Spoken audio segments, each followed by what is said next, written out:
to Tub Talks with Damon.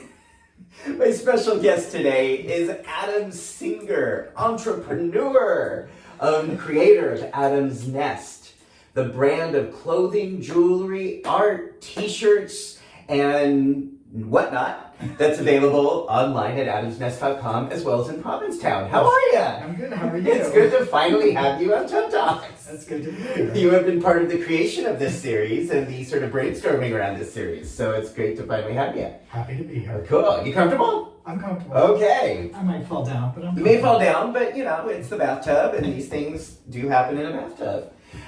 So thank you for coming over. Thank you for being here all the way from Provincetown en route to be part of Tub Talks. First thing I'm asking my guests, first thing I'd like to want to know for you to say, what do you like most about your body? My smile. What about your smile? Show me a smile. Come on, show me a smile. My squinty eye. So cute. All right. My smile. What about it? People seem to like my smile. Do you like your smile? I do like my smile. What do you like about it? I have nice teeth. Yes. Thanks to my parents' generosity and orthodonture. Yes. But I just think I don't want to say it gives the impression, but it gives a warm, inviting demeanor. Yes. Okay. You can stretch out a little if you want to. It does. I think that has. I know you have a great smile. You know you have a great smile. And that is also part of what people experience when they meet you and when they see you in Provincetown at your store. Yes. And so one of the things that I have been so amazed and impressed by in the time I've known you is how you have changed everything in your life. You have turned so many things around in a relatively short period of time, around the time you turned 50 years old. Yes. Tell the viewers, explain what changed for you around the time you were approaching 50. What were some of the decisions you made and some of the ways you elected to change your life? I sort of made a decision. I remember sitting with you at dinner when we were celebrating my birthday and saying that this year would be different. And the 49th birthday. My 49th birthday, Yeah. starting my 50th year. Yeah, so when you were approaching turning 50, you started to do some 50. serious evaluations. Yeah, I had gone to Provincetown for the first time, I guess in 2013, and had gotten very lucky and got an apartment in Provincetown. And I remember having the discussion with you about that this year would be different, and I wasn't particularly thrilled with the job that I was in, and trying to figure out, okay, how do I change my life and enjoy my life more? Yeah. And I had made a decision to summer up in Provincetown and work remotely. And I did that for 2 summers, and then this shop was for sale that was around the corner from my apartment. And I spent the summer looking at it and thinking about it. And I remember when my friends Andy and Rich came up to Provincetown, we went up for New Year's. And it was more or less, it was sort of like, okay, you could always think about doing something or opening your own business. And you can talk about it or you can do it. So we walked through the space and they're like, what are you waiting for? So it was, more than anything, it was one of those, if not now, when. So at that moment, it was sort of, it was do it or don't. You kind of hit that fork in the road. I'm going to be 50 years old, and how long? At some point, you got to have the balls to make a change. Yeah. Or as I like to say, the ovaries, because the ovaries are actually a lot more tough than to change balls. Well, they're a lot more. They can endure a lot more than balls can. So you ovary up.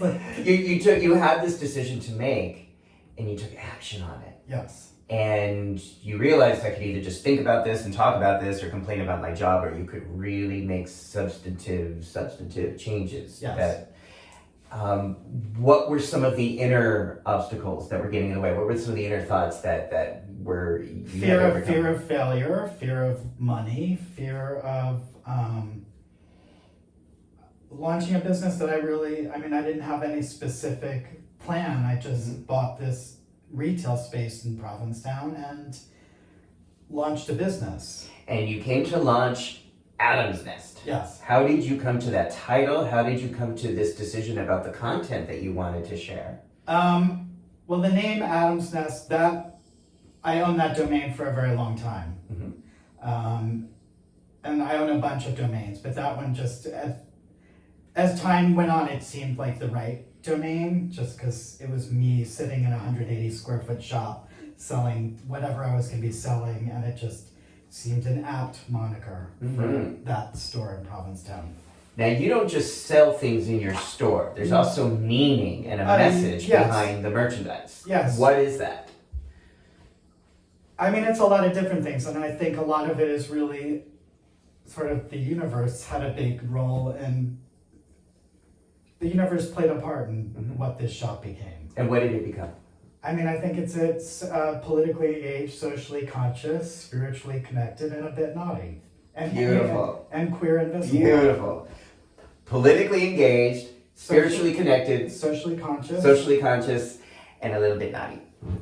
And so when people come into the store, they're going to get that energy. They're going to see that the content in your merchandise reflects these different facets of who you are, what our community is all about. I mean, my feeling of when I bought this store, I've been in retail my entire career, and I felt if I wanted to open a queer business on the web, it made sense to have a physical storefront somewhere. And I just thought that what better place to have a queer store than Provincetown. Right. Because people come there from everywhere. But the political, the social, the sexual, the spiritual, all really meaningful facets. Yeah, I just felt if I wanted to open a business, no one's just one note.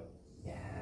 So, I mean, if you're political, that's not all you are. If you, I just felt, I knew for myself, like that's just one aspect of my life that's important to me. I mean, sex is important.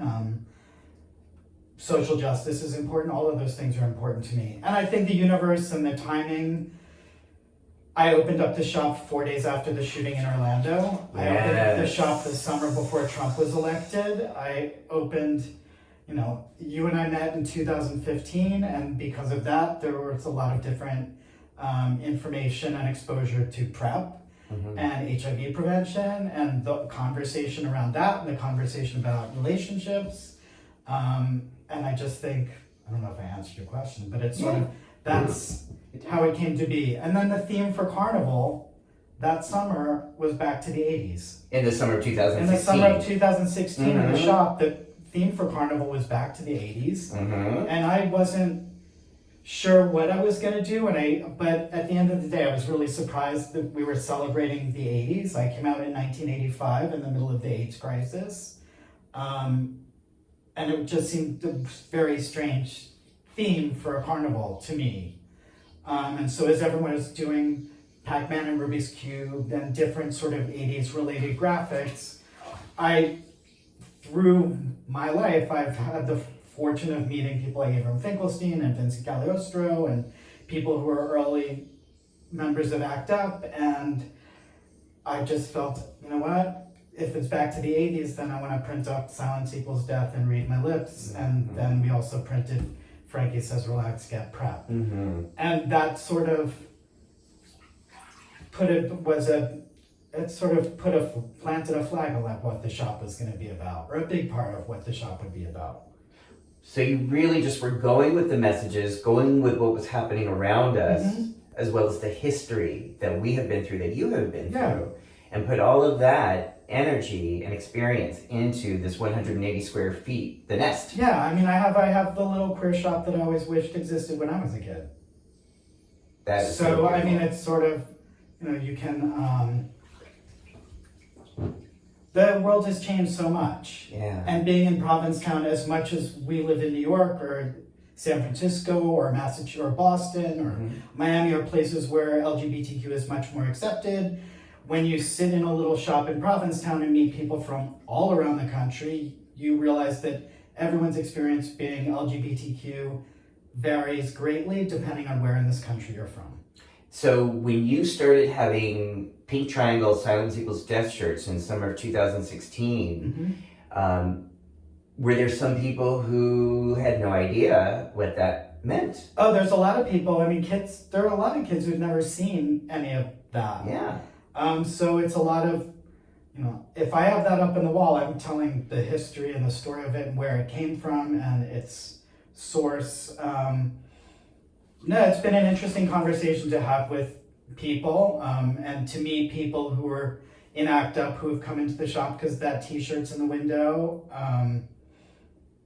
It's an interesting place for people to come upon queer history. Yeah.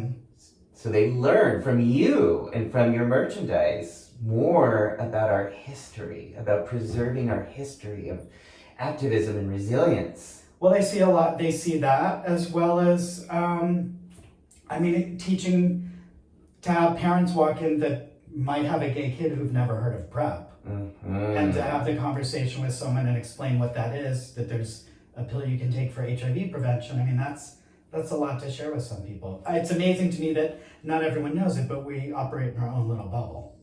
So you have actually educated parents as well. Yes. About different prevention strategies. Yes. That could help their gay kids. Yes. And you do get like parents out there with gay kids, like young kids. Oh yeah. Now you've also really made efforts to make your business trans friendly as well, to have merchandise that speaks to and empower the transgender community. Yes. What kind of feedback have you received from them with that? I mean, it's been amazing. I think as each season has progressed, it's been my intention to make sure it's not just a gay male shop. Mm-hmm. I mean, obviously I'm a gay man. I like dick and graphics about all of that. And that doesn't appeal to everyone, but not everyone's one note. But it's really been a mission to be a queer space for everybody. Mm-hmm. So whether you're trans, whether you're lesbian, whether you're gender nonconforming, it's a safe space for everybody. And people come in and see it, and know it. And what was your question? So about transgender community, you also donate. So there's merchandise specifically that's trans affirmative. Oh yeah. That helps people learn and celebrate the trans experience, as well as then proceeds that go to. Yeah, well, I mean, a big part of the shop is fun. I had been in retail my whole career and in fashion, and I don't always find it as the most noble of pursuits, but it was still a way to make money and something that I was interested in and I'm still interested in. But I wanted to be able to sort of take my skill set and do something that had a little bit more purpose to it. And because of the political environment, I mean, it was like there were endless opportunities over the last 6 years. For example, when Trump issued the transgender ban in the military, I had seen a graphic pop up on social media from the board of PFLAG in Oklahoma City, and I believe it says, nobody suffers when we extend protection and recognition to everyone. In fact, we're all better for it. So I reached out to them about doing a collaboration, and 10% of that graphic goes to the Trevor Project. Beautiful. And so there's a lot of different things within the business that give back. So whether it's 10% going to Rainbow Railroad, which is helping get LGBTQ people out of countries they're being persecuted in, to the Ali Forney Center, to the Leslie Lohman Museum. I mean, the list goes on and on. And then, well, always, but especially this summer, you really also, as far as I'm aware, the only gay male business owned in Provincetown that also has a lot of really important information and merchandise for cisgender women. Tell me what you learned this year. Tell me about your campaign. I'm always looking for different things, and one of the things that people say a lot to me is they always learn something coming into the shop. Yes. And I still do, by the way. Every time I go into your shop, I see something, a book, a t-shirt. I learn something new all the time. So I had customers a few summers ago tell me, you got to check out this woman, Sophia Wallace. She does a t-shirt that says solid gold clit. And I reached out to her on Instagram and nothing happened from it. But then over the winter during COVID, she sent me a couple pictures and t-shirts she bought for me. And when that happened, I dug a little bit deeper into her social media, and it ends up that she had done a TED Talk on clitorisy, and she had a piece in the Whitney Biennial called 100 Natural Laws, which was all very text-based. So, and what is for clitorisy? example, clitorisy, well, clitorisy is having knowledge of the clit. Knowledge of the clitoris. Being clitorate. Right. And people probably think, well, we've had that information, for like 50 years. But the truth is what? The truth is no. So Sophia and I had got on the phone and had a conversation, and she told me about this documentary movie she was in called Dilemma of Desire. Mm-hmm. And I watched the film over the winter, and I learned that it was not until 1998 that a full clitoris had been taken from a body to be studied. And the study was done, unsurprisingly, by a woman. Yeah. But 1998. 1998, folks. That's how long it took for science to catch up to women's desire and pleasure. Yeah, so that was...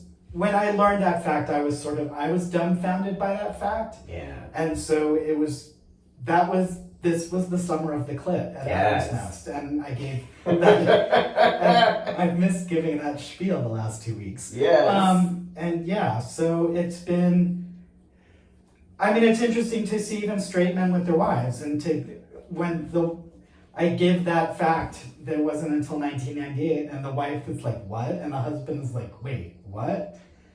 And it's shocking. Yeah. And women are always like, well, it's, not totally surprising, but yeah.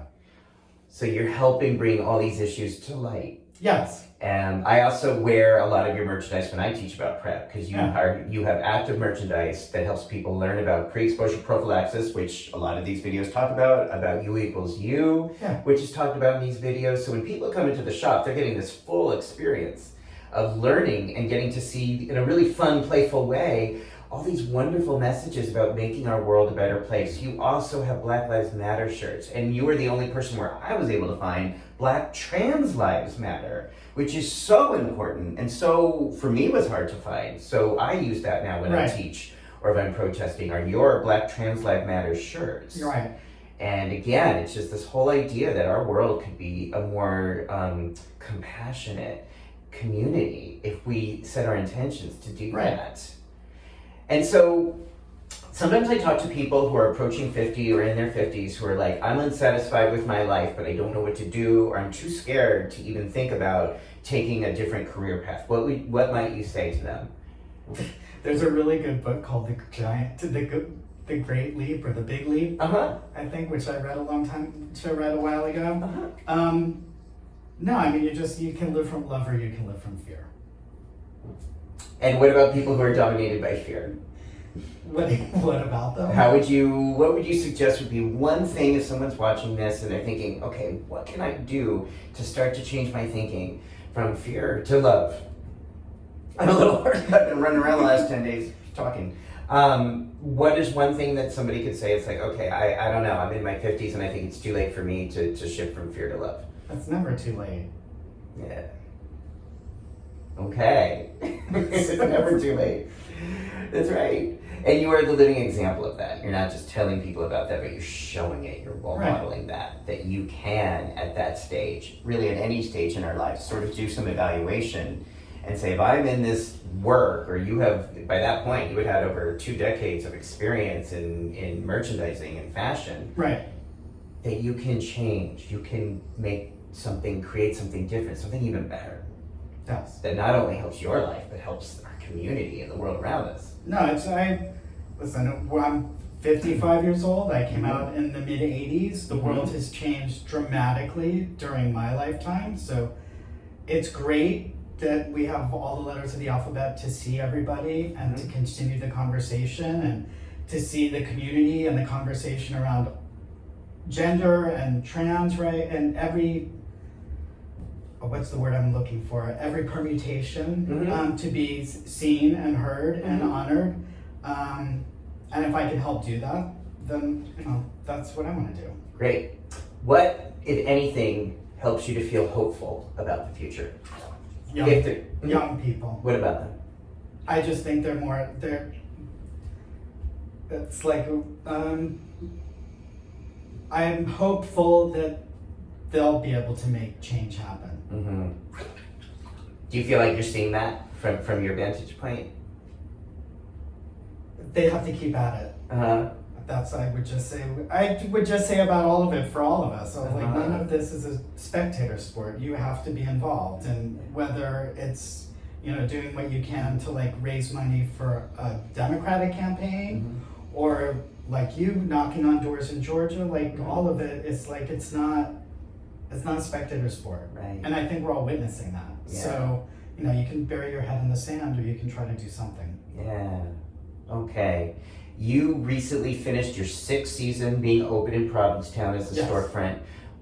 You mentioned earlier about starting right after the Orlando shooting. What do you know now that you wish you had known back then? After 6 years now of doing this.